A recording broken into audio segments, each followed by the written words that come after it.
అందరికీ నమస్కారం. Welcome to our channel. మన దేశవ్యాప్తంగా ఉన్నటువంటి రైతన్నులందరికీ కూడా ప్రధాని మోదీ గారు మరొక భారీ శుభవార్తను అయితే తీసుకొచ్చారు. ఇక ఆయన పీఎం కిసాన్ సమ్మాన్ నిధి పథకం ద్వారా విడతకు 2,000 రూపాయల చొప్పున 3 విడతల్లో 6,000 రూపాయలను అందిస్తూ ఉన్నారు. ఇక ఈ పీఎం కిసాన్ సాయాన్ని కూడా మనకు 6,000 రూపాయల నుంచి 10,000 రూపాయలకు పెంచుతున్నట్లు కూడా ఆయన అప్డేట్స్ అయితే తీసుకొచ్చారనమాట.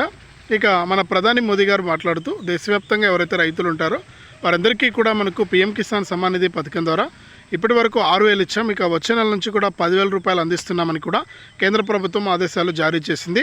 ఇక ఈ పీఎం కిసాన్ 19వ విడతలో ఎంత డబ్బులు ఇస్తారు, ఏ రైతులకు డబ్బులు ఇస్తారు, ముందుగా ఏ రైతులకు డబ్బులు పడతాయనే విషయాన్ని మీకు అందరికీ కూడా నేను తెలియజేస్తాను. దయచేసి ఈ వీడియో చూస్తున్న ప్రతి ఒక్కరు కూడా ముందుగా వీడియోను ఎక్కడా కూడా స్కిప్ చేయకుండా మీరు చివరి వరకు చూడండి. మీరు ఎప్పుడైతే చివరి వరకు చూస్తారో అప్పుడే మీకు సమాచారం అనేది తెలుస్తుంది. తప్పకుండా చివరి వరకు చూడండి. ఇక వీడియోను లాస్ట్ వరకు చూడటమే కాకుండా వీడియో కింద లైక్ బటన్ ఉంది, లైక్ చేసేయండి. అలాగే పక్కనే షేర్ బటన్ ఉంది, ఆ షేర్ బటన్ పైన నొక్కి మీ బంధువులకు స్నేహితులకు ఈ వీడియో లింక్ అనేది మీరు షేర్ చేస్తే వారు కూడా మీతో పాటు ఇన్ఫర్మేషన్ అనేది తెలుసుకుని ఈ యొక్క అప్డేట్స్ అన్ని కూడా తెలుసుకుంటారు. అలాగే తప్పకుండా సబ్స్క్రైబ్ చేసుకుని పక్కనే వచ్చే గంట పైన నొక్కి మళ్ళీ వచ్చే ఆల్ అనే గంట పైన నొక్కి ప్రతి అప్డేట్ను కూడా మీరు తెలుసుకోండి. ఇక లేట్ చేయకుండా మనం వివరాలకైతే వెళ్ళిపోదాం.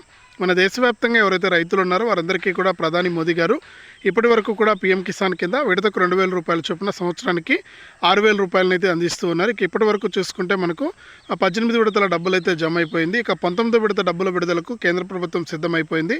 ఈ 19వ విడత డబ్బులకు సిద్ధమైనటువంటి నేపథ్యంలో 19వ విడత నుంచి కూడా సాయాన్ని 10,000 రూపాయలకు పెంచుతున్నట్లు కూడా కీలక ప్రకటన అయితే చేసింది. ఇక ఫిబ్రవరి మొదటి వారంలో ఈ యొక్క పీఎం కిసాన్ 19వ విడత నిధులు జమ అవుతున్నటువంటి నేపథ్యంలో కేంద్ర ప్రభుత్వం అయితే ఈ 19వ విడత నుంచి కూడా పీఎం కిసాన్ సాయాన్ని పెంచనున్నట్లు కూడా మనకు అప్డేట్స్ అయితే వస్తున్నాయి. ఇక పీఎం కిసాన్ సాయాన్ని కనుక పెంచితే 4,000 రూపాయలు లేదా 6,000 రూపాయలు రైతులకు జమ అయ్యే అవకాశం ఉన్నట్లు కూడా అప్డేట్ అయితే తీసుకొచ్చింది కేంద్ర ప్రభుత్వం. ఇది అప్డేటు. వీడియోను లైక్ చేయండి, షేర్ చేయండి. మన ఛానల్ని ఇప్పుడే సబ్స్క్రైబ్ చేసుకుని పక్కనే వచ్చే గంట పైన నొక్కి మళ్ళీ వచ్చే ఆల్ అనే గంట పైన నొక్కి ప్రతి అప్డేట్ను కూడా మీరు మిస్ అవ్వకుండా తెలుసుకోండి.